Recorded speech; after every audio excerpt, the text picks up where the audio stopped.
nibyo reka mbasuze kandi bifurize kugubwa neza mbone kubaha ikaze kuri tariki ya 24 ukwezi kwa 12 cyangwa se ukwezi kw'Ukuboza umwaka w'ibihumbi 2025 aho tugiye kuba twasimbukira kuri amakuru akomeye cyane amaze kuba yamenyekana kugeza kuri saha ni byinshi byavuzwe ariko kandi nkaba nkuzaniye ukuri nyakuri kubijyanye n'ingingo y'icyo leta zunze ubumwe za Amerika bongeye kugarukaho cyangwa se bongeye gutangaza ku bagize itsinda ry'umutwe wa 23 ku bitero wakomeje ndetse n'ibice bakomeje kugenda bigarurira hano ku butaka bw'Uburasirazuba bwa Repubulika ya Demokarasi ya Kongo mu ntara ya Kivu y'Amajyepfo.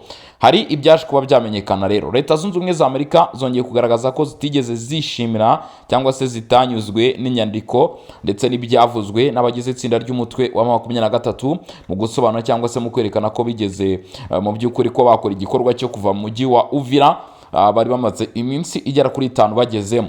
Leta zunze ubumwe za Amerika rero zikaba zagaragaje mu by'ukuri ko ibyo M23 ivuga bitari kuba byabakora ku mutima. Niki leta zunze ubumwe za Amerika ziri gupanga gukora cyangwa se ziri kwerekana kuri iyo shusho mu kugaragaza ko mu by'ukuri inyeshyamba z'umutwe wa 23 ibyo bakomeje kugenda bavuga ari binyoma.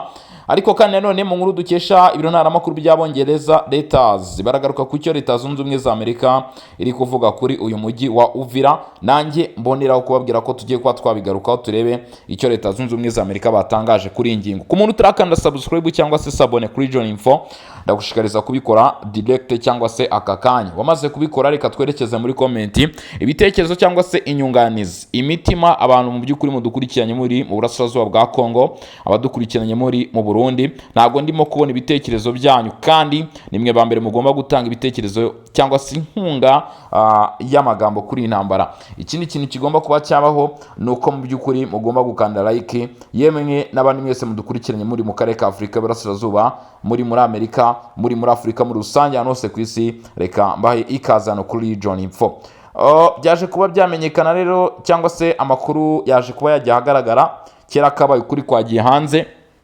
Leta zunze ubumwe za Amerika kuba rero komeje kugenda bashidikanya bavuga bati se ubundi guverinoma ya Donald Trump ishyigikiye nde cyangwa se iri kuri ruhande cyangwa se bogamiye he. Mu by'ukuri iyi leta zunze ubumwe za Amerika rero bongeye kugaragaza cyangwa se gushimangira ko bashyigikiye guverinoma y'Kinshasa rwose ku bijyanye no kuba inyeshyamba za 23 zigomba kuba zava mu bice bigaruriye. Ibyo bice ku mwuzo wa mbere Bukavu murabizi niyo ya mbere, nimero ya kabiri Prito Uvira niyo nimero ya mbere, izi za Bukavu ndetse na za Goma zikaza inyuma aho ngaho. Ariko nanone hari ikintu kigomba kubaho, Kinshasa ifite kudasinzira kuko niramuka isinziriye iki gitutu mubona leta zunze ubumwe za Amerika ziri gushyira ku mutwe wa 23 nabo ubwabo bashaka kuba mu by'ukuri bavuga bati se Kinshasa kuri kugena mu gake natwe reka twicecekere ugasanga ibaye nkuko byagenze Goma ibaye nkuko byagenze Bukavu. Bityo rero mbona ko leta ya Kinshasa nayo irasabwa gushyiramo imbaraga zayo, irasabwa rwose ko kuba mu by'ukuri yabwira Amerika iti gutya na gutya ndetse n'indi miryango igiye itandukanye ibintu bikagira ishusho cyangwa se bikagira icyerekezo kuko niramuka icecetse bimwe bavuga bati nta muntu wagufasha nawe utifashije ubwo biraza kuba ngombwa ko iyi leta y'Kinshasa nayo ishyiramo ukuboko. Ariko reka nkubwire ko ku itariki 23 uku kwezi kw'Ukuboza byari ku munsi w'ejo, yari ku munsi wa kabiri w'icyumweru mbere ko tugera kuri uyu wa gatatu, abayobozi ba leta zunze ubumwe za Amerika bongeye kugaragaza nta gushidikanya ndetse nta no guca ku ruhande cyangwa se nta kurya indimi babwira umutwe wa 23 bati ibyo ifi yikora mu mazi ntabwo ari byo yikora mu mavuta, muramuka mudasubiye inyuma biraza kuba abana ikibazo. Ati kandi twe nka leta zunze ubumwe za Amerika ibyo muri kuvuga ntago birimo biradukora ku mutima. Ubuyobozi bwa Donald Trump bwavuze ko butishimiye ko umutwe wa M23 ushyigikiwe n'u Rwanda wavuye mu mujyi ukomeye mu Burasirazuba bwa Kongo nk'uko byatangajwe n'umukuru w'uruhande rwa Amerika ubwo abaturage batangaza ko ari imirwano ikomeje kuri uyu wa kabiri. Imirwano yari ikomeje rero ndetse by'akarusho ugasanga imirwano yari yamaze kugera muri tuduce twa Makobola kure cyane, wamaze kurenga hehe, wamaze ko watera intambwe urenga rwose iki gice cya Uvira. Na mahana akomeye cyane kuba mu by'ukuri wavuga uti ngiye namaze kuva muri Uvira Makobola urimo uraharwanira umushaka kwerekeza Baraka hakureke Tanganyika. Imirwano yari ikomeye cyane twabigarutse ku munsi w'ejo makuru yacu ya 6 nimugoroba uko imirwano yari ikomeje kugenda igenda. bivuga ko ku itariki ya 10 Ukuboza mwaka wa 2025 rero uyu mwaka turimo M23 nibwo yabashije gukandagiza ibirenge byabo muri Uvira hafi n'umupaka w'u Burundi nyuma y'iminsi mike Perezida wa Congo Felix Tshisekedi Tshilombo ndetse n'umuyobozi w'igihugu cy'u Rwanda Perezida Paul Kagame bahuye na Perezida Donald Trump i Washington bongera kwemeza amasezerano y'amahoro yashyizweho umukono ku itariki enye. Aya masezerano rero akenshi nayo ashingirwaho, akenshi niyo Leta Zunze Ubumwe za Amerika zuriraho, akenshi cyane niyo rwose ntakubeshye mu by'ukuri uruhande rwa Amerika ruvuga ruti byanze bikunze agomba gukurikizwa, imirwano igomba guhagarara byanze bikunze. Amwe mu matsinda ya Wazalendo yaje kugaragara mu bitangazamakuru ndetse n'abaturage bavuga bati ibyo mu by'ukuri M23 ivuga ntago ari byo, ati ibyo M23 ivuga ntago ari byo. Ariko kandi nanone bamwe mu bayobozi bashyizweho n'umutwe wa 23 bagashimangira ko ngo uruhande rw'abaturage rubashyigikiye. Ese ibi biraza gucura iki? Leta Zunze Ubumwe za Amerika sebo ku ruhare rwabo n'iki basabwa? Reka dukomeze n'aya makuru dukesha ibintu ntaramakuru by'Abongereza Reuters bati mu by'ukuri kugeza uyu munsi ifatwa rya Uvira ku ruhande rw'inyeshyamba byabaye intambwe ikomeye mu mezi make yabateye, ariko birushaho gutuma ibikorwa by'iterabwoba, umutekano muke mu by'ukuri ndetse n'imirwano yahitanye abantu ibihumbi n'ibihumbi irushaho gufata mu by'ukuri indi ntera cyangwa se birushaho kwaguka. Kuri ubu ngo ababarirwa mu magana bakaba baravuye mu byabo kuva mu kwezi kwa mbere muri ibi bice.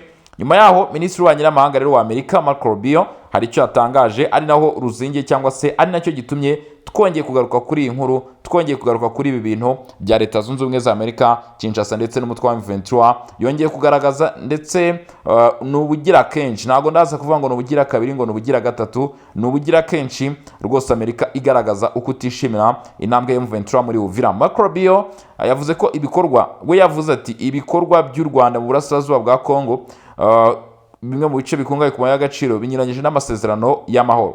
Sinzi niba uri kumva icyo kintu. Ati M23 mu cyumweru gishize yemeje kuva mu bice yafashe kugira ngo ibiganiro by'amahoro bihabwe amahirwe, atariko ibyo bikorwa byo mu by'ukuri biteje ikibazo. Yavuze ko ibikorwa by'u Rwanda mu burasirazuba bwa Congo birimo birahungabanya mu by'ukuri bice bikungahaye ku mabuye y'agaciro ndetse binanyuranyije n'amasezerano y'amahoro. Sinzi icyo Leta Zunze Ubumwe za Amerika mu by'ukuri zaba ziri gutangaza kuri inshuro, ariko kandi nanone hari ikindi kintu tuza kunenga kuri Amerika cyangwa se tugatangira gutekereza ko haraza kuba harimo ikibazo.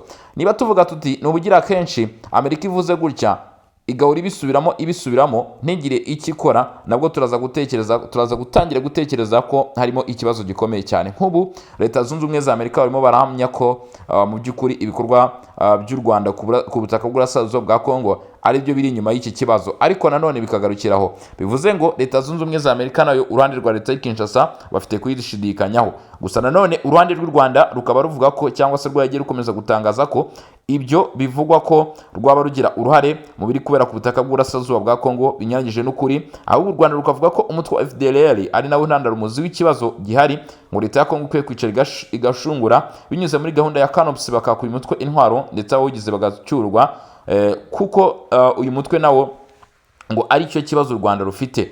U Rwanda rero rugashinjwa kugira ngo icyo bita ingamba z'ubwirinzi cyangwa se defensive measures, ngo izo ngamba akaba mu by'ukuri ibyo u Rwanda rwakozemo barohereje n'abasirikare ku butaka bw'uburasirazuba bwa Congo. Ibyo byose bikagenda bibaho umunsi ku wundi, ngira ngo murabizi. Nubwo abarwanyi benshi ba M23 bavuye muri Uvira ubwayo, Leta ya Amerika Washington igaragaza ko itigeze yishimira ko uwo mutwe watangaje ko mu by'ukuri wavuye mu Burundi.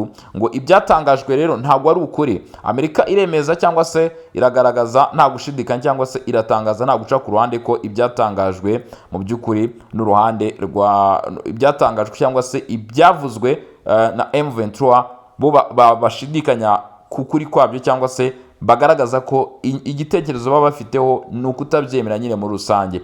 Ati habaye ibikorwa bimwe na bimwe, ariko ntabwo twumva ko ari ukubohora burundu k'umujyi. Twizera ko M23 ikomeje guhagarara hirya no hino mu mujyi. Uyu muyobozi mu byo yavuze yagaragaje ko cyangwa se ngiye kwerekana ko ibi bice byinshi cyane byanga mu by'ukuri bikiri cyangwa se bikigaragaramo abagize itsinda ry'umutwe wa 23. Umwe mu baturage yavuze ko urusaku rw'amasasu rukomeje kumvikana hirya no mu bice bigiye bitandukanye, kandi nanone avuga ko umunsi kundi mu misozi miremire ireba Karundu hari humvikana amasasu menshi cyane. Amakuru aturuka ku ruhande rw'inyeshyamba z'umutwe wa 23 ndetse n'igisirikare cya leta ya Kongo avuga ko hari ibiteye ubwoba by'umwihariko, kandi nanone iri impande ebyiri, yaba uruhande rw'inyeshyamba ndetse n'uruhande rw'ingabo za leta ya Kongo barashinjanya. Buri bamwe baravuga bati muri gukora ibikorwa by'urugomo mu mujyi wa Uvira, FARDC nayo cyangwa se uruhande rwa Kongo bati namwe muri gukora ibikorwa by'urugomo mu mujyi wa Uvira. U Rwanda ruhakana gushyigikira M23 kandi rwashinje ingabo za Kongo n'u Burundi ko arizo zatumye imirwano yongera kugaruka.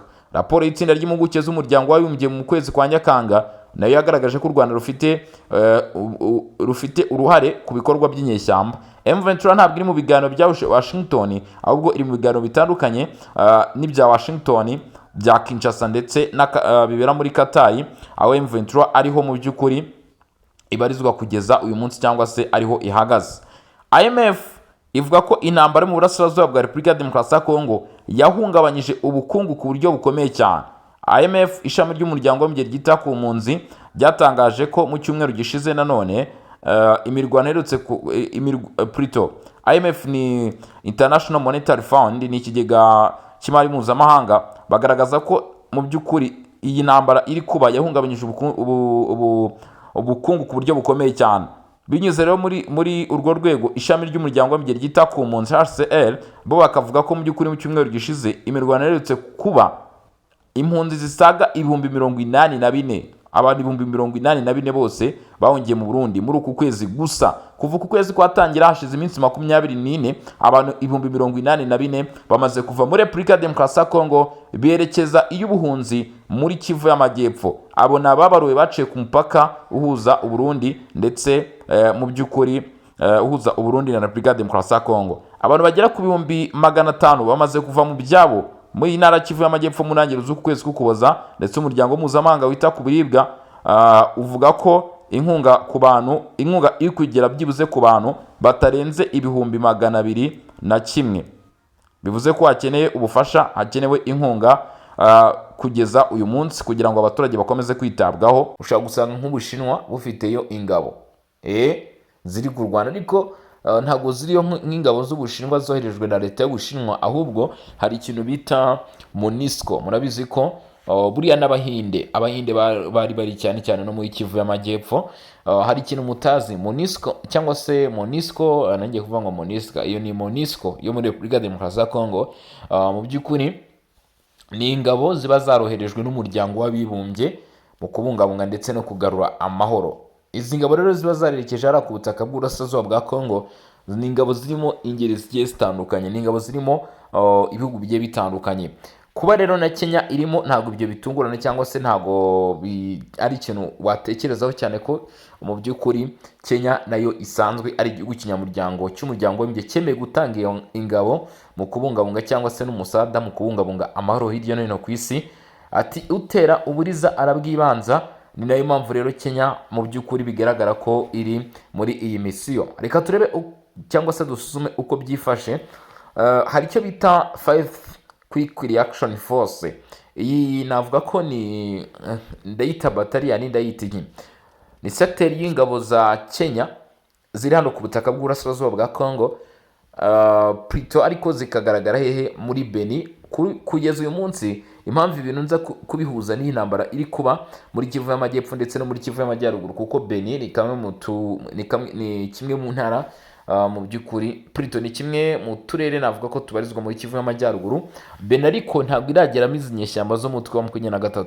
Mbere na mbere murabizi ko umujyi wa Goma, uyu mujyi wa Goma warimo ibiro by'intara cyangwa se plutôt niho hayoborerwaga iyi ntara Kivu y'Amajyaruguru. Ndavuga mu mujyi wa Goma hari aho bita Peter Chirimwami Nkuba, uyu muramuzi rero nyakwigendera. Hanyuma rero ikintu cyaje kubaho ubwo inyeshyamba z'umutwe wa 23 mu ntangiriro z'uyu mwaka w'ibihumbi 2025 bageraga muri uyu mujyi, byaje kuba ngombwa ko ubuyobozi bw'intara Kivu y'Amajyaruguru bwimurirwa muri Beni buhabwa wita General Major Somo Kakule, ni nawe unayoboye mu by'ukuri aka gace ka gisirikare ni 33 region militaire, nibyo hafi aho ngaho. Reka tunyarukire rero kuri aya makuru, tureke kugaruka kuri ibyo cyane, ahubwo nkubwire iby'aya makuru. Ni ukuvuga ngo umuyobozi uhagarariye icyo bita Quick Reaction Force, ndaza kucyita KNKF, Quick Reaction Force. Iyo KN cyangwa se KN turi kuvuga ni Kenya, then wagera kuri KRF ikaba Quick Reaction Force. Nk'uko bigaragara ihagarariwe n'ubita Lieutenant Colonel Celestin Papa, umuyobozi w'ingabo za Kenya zigize iyi 5th Quick Reaction Force, niwe uziyoboye. Hari impamvu rero ndimo kubigarukaho, hari impamvu ndimo kubivugaho. Impamvu ya mbere y'ingenzi ni uko aba baje guhura, aba banyakenya baje guhura imbona nkubone, bahana ibiganza, bahana imisaya. Indamukanyo yaje kubaho hagati mu by'ukuri ya Kenya, izi ngabo za Kenya, ndetse si izi ngabo za Kenya gusa zaje guhura n'igisirikare cya leta ya Congo FARDC hano muri utu duce. Reka twimatature nkubwire uko ibintu byari bihagaze, cyangwa se uko ibintu byari byifashe akantu ku kandi. Iyi Quick Reaction Force, Kenyan Quick Reaction Force, ni ingabo zoherejwe mu butumwa bwa mbere bwo kugarura amahoro muri Repubulika ya Demokarasi ya Congo, ari nabyo naje kukubwira cyangwa se naje kugenda ngusobanurira, bita MONUSCO. Iyi MONUSCO rero iherutse kongererwa urugendo rungana na manda y'umwaka wose. Ku itariki 20 z'uku kwezi k'Ukuboza, ubwo hashize iminsi ngahe 4, ku itariki 20 ubwo no kwani ku wa gatandatu, inama yari yabaye ku itariki 19 ni Beijing, iki itwa UNC, United Nations Security Council. Niyo nama yafatiwemo imyanzuro. Ubushinwa bwashyigikije igitekerezo, Ufaransa, Burusiya ndetse no ku ruhande rwa Amerika bigaragara ko bari bashyigikiye igitekerezo cyo kuba izi ngabo za MONUSCO zakongererwa igihe kingana na manda y'umwaka. Ubwo rero iyo manda ikaba igomba guhera ku itariki 20 z'ukwezi k'Ukuboza ikageza ku itariki 20 z'ukwezi k'Ukuboza nanone mu mwaka ariko w'2026, bavuye muri uyu mwaka wa 2025. Dukomeje rero ku bijyanye n'amakuru kugira ngo kwinjize neza muri operasiyo nyirizina uko ubundi ibintu byifashe, cyangwa se uko ibintu biremetse ahangaha. MONUSCO mu by'ukuri uwo bita uyu mugabo Lieutenant Colonel Celestin Papa uyoboye icyo bita KRF cyangwa se Kenya Quick Reaction Force, mu by'ukuri akaba aherutse kugira uruzinduko rw'akazi aho bita Oika mu gace ka Beni. Aha Oika ni hantu ki, uruzinduko rwari rugamije iki, biragana he? Ibyo byose nibyo tugiye kuba twareba muri uruzinduko. Lieutenant Colonel Celestin Papa yagiranye ibiganiro na Colonel Shele Omuyenga, umuyobozi w'akarere ka Beni, ndetse na Colonel Victor Mpyana, umuyobozi wa brigade ya 32 y'ingabo za FARDC zihuta mu bikorwa arizo bita Quick Reaction Force. Bose bakorera Oika muri aka karere ka Beni, cyangwa se muri aka gace ka Beni gakoramo ubuyobozi bw'intara ya Kivu y'Amajyaruguru kugeza uyu munsi. Hari ibitekerezo abenshi batanga kuri intambara iri kuba mu burasirazuba bwa Repubulika Iharanira Demokarasi ya Kongo, ku buryo bwo kuyirangiza, uburyo bwo gukorana hagati y'ibihugu byombi, ariko ukuza kw'ibihugu bimwe na bimwe bigaragara ko mu by'ukuri ari indi ntambwe ikenewe cyane mu gushyigikira Repubulika ya Demokarasi ya Kongo ko byagiye byifuzwa. Igihugu cya Kenya rero kikaba mu by'ukuri mu bigaragara, cyangwa se uko byaje kuba mu by'ukuri byajya ahagaragara, ni uko gukorana kwa Kenya na MONUSCO ari byo byatumye mu by'ukuri iki gihugu rwose kiza hano muri Repubulika ya Demokarasi ya Kongo. Gukorana kw'abayobozi bagiye batandukanye gukomeje kugenda kugaragara mu bice bigiye bitandukanye hirya no hino, ariko kandi nanone izi ngabo za Kenya zikaba zigomba kugaragara muri ibi bice. Ni mu gihe n'ubundi Beni hano muri Kivu y'Amajyaruguru hasanzwe hari ubuyobozi nk'uko twagiye tubigarukaho, hari ubuyobozi mu by'ukuri bw'intara ya Kivu y'Amajyaruguru. Icyo ugomba kuba wamenya, General Samu Kakule, uyu mugabo mu by'ukuri akaba akurikirana cyangwa se ari hano muri ibi bice kugira ngo arebe inyungu za guverinoma. Akaba byitezwe ko mu by'ukuri agomba guhura abayobozi b'abanyekongo rero bagarutse ku kamaro k'ubufatanye bukomeye hagati y'ingabo za MONUSCO, za FARDC ndetse n'abaturage bo mu gace mu by'ukuri mu rwego rwo gushyira mu bikorwa inshingano zo kurinda abasivili ndetse no kugarura umutekano. Banagaragaje ko agace k'imirimo hagati ya Mavivi ndetse na Weka nyuze mbaho karangwa n'umutekano uhagije bitewe n'irondo ndetse rikorwa n'ingabo za Kenya. Urumva ko Kenya mu by'ukuri iyi Quick Reaction Force ifite akamaro gakomeye cyane cyangwa se izwiho gukora ibikorwa byiza. Lieutenant Colonel Papa yashimangiye ko ingabo ayoboye zizakomeza kubaka umubano mwiza n'abaturage, agaragaza ko ubwo bufatanye ari inkingi y'ingenzi mu gutsinda inshingano zose z'umutekano. Ibiganiro byombi byagaragaje intego zihuriweho, aho abayobozi ba FARDC bashimiye iyi KNKRF cyangwa se Kenya Quick Reaction Force ku buryo ikora ibikorwa byayo ndetse n'uruhare rwayo mu gukumira ibyago by'umutekano no kubungabunga amahoro mu gace kazwiho kuba karahoraga kibasirwa n'ubwoba buturuka ku bibazo by'umutekano muke. Ugomba gusobanukirwa neza ko izi ngabo za Kenya bavuga zitabaraho rukomeye cyangwa se ziba zizwiho mu by'ukuri mu operation yihuse.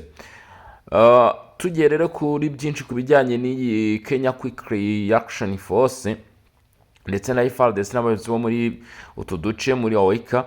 Icyambere hari imiterere y'akarere ka Weka mu rwego rw'umutekano. Ubundi ahangaha muri ibi bice hagaragara izi ngabo za Kenya mu by'ukuri bimeze bite? Ni muri Beni muri Kivu y'Amajyaruguru, ni kamwe mu turere tumaze igihe kinini twibasirwa n'ibikorwa by'imitwe itwaje intwaro, nuvuga ngo inyeshyamba zihagaba ibitero bigira ingaruka cyane ku baturage. Ibyo murabizi, cyane cyane ADF, umutwe ukomoka mu gihugu cya Uganda. Naho kare utuma kiba ibi bikorwa bituma haba ahantu hafite akamaro k'ikirenga mu bya gisirikare, kuko ari ihuriro ry'inzira zihuza Mavivi, Mbavu ndetse n'umujyi wa Beni. Urumva aka gace ingabo za Kenya zigomba kurinda umutekano, nyine ni agace gakomeye cyane. Mu by'ukuri biri ngombwa ko uruhande rwa guverinoma rugomba ko ruhafite. Ni ibintu rero byagiye bigaragara ko bigira ingaruka zikomeye cyane ku mutekano w'abasivile, ubwisanzure bw'ingendo ndetse n'ubucuruzi. Hari uruhare rw'izi ngabo rero za Kenya mu kurinda isura y'umutekano. Ingabo za Kenya zigize icyo bita KRF cyangwa se Kenya Quick Reaction Force brigade ya 5 zashyizwe muri aka gace mu rwego rwo kwihutira gutabara aho umutekano uhungabanye no gufasha igisirikare cya leta ya Kongo FARDC mu bikorwa byo gukumira ndetse no gusenya imitwe itwaje intwaro. Ibyavuzwe n'abayobozi b'abanyekongo ku agace ka Mavivi Ugana Weka kugeza uyu munsi kari kurangwamo ituze, bigaragaza ko mu by'ukuri izi ngabo zigenda zikora irondo bigira umusaruro. Rifite uruhare rugaragara mu gukumira ibitero ndetse no guha abaturage icyizere cy'umutekano, no kuvuga ibikorwa babasha kuba bakorera muri aka gace bigira ingaruka nziza. Mu by'ukuri uburyo bwa diplomasi nabyo bifitemo aho bitanga. Ibiganiro byakozwe na Lieutenant Colonel Papa ndetse n'abayobozi ba FARDC n'abayobozi b'akarere ni urugero rw'uko diplomasi ya gisirikare irimo iragira uruhare mu kubaka icyizere, ndetse ari igikorwa cyiza cyane, ahubwo mu buryo bumwe na bumwe ari uguza ingamba z'umutekano, kurinda kutizerana hagati y'ingabo zo mu bihugu n'iz'amahanga ndetse no kongera imikoranire mu rwego rwo kurinda abasivili. Ibiganiro byabaye bijyanye n'amakimbirane ashingiye ku kudahuza amakuru cyangwa se kutumva inshingano za buri ruhande. Hari ubufatanye n'abaturage, kimwe mu nsinzi ikomeye cyane mu kubona kimwe mu nkingi ikomeye cyane mu kubona intsinzi ndetse n'intambwe zifuzwa kugeraho muri iyi mikoranire ya FARDC n'izi ngabo za Kenya. Bifuza ko nyine hazamo abaturage kugira ngo bajye bahanahana amakuru ndetse binabafashe kugera ku ntsinzi. No gushimangira ko izi ngabo za Kenya zizakomeza gukorana n'abaturage bifite igisobanuro gikomeye mu karere nka Beni. Amakuru aturuka mu baturage ni ingenzi mu gutahura imigambi y'imitwe itwaje intwaro ikora muri utu duce. Iyo abaturage bagize icyizere ku ngabo za MONUSCO, bigira uruhare rufatika mu gutanga amakuru, byongera ubushobozi bwo gukumira ibitero imbere y'uko biba kuko buriya abaturage bivuga ko hano muri utu duce rwose ngo babasha kubona amakuru menshi cyane, bityo iyo babashije kuyatanga naho bakeka hashobora kuba haza ikibazo, bituma mu by'ukuri babasha kugera ku ntsinzi.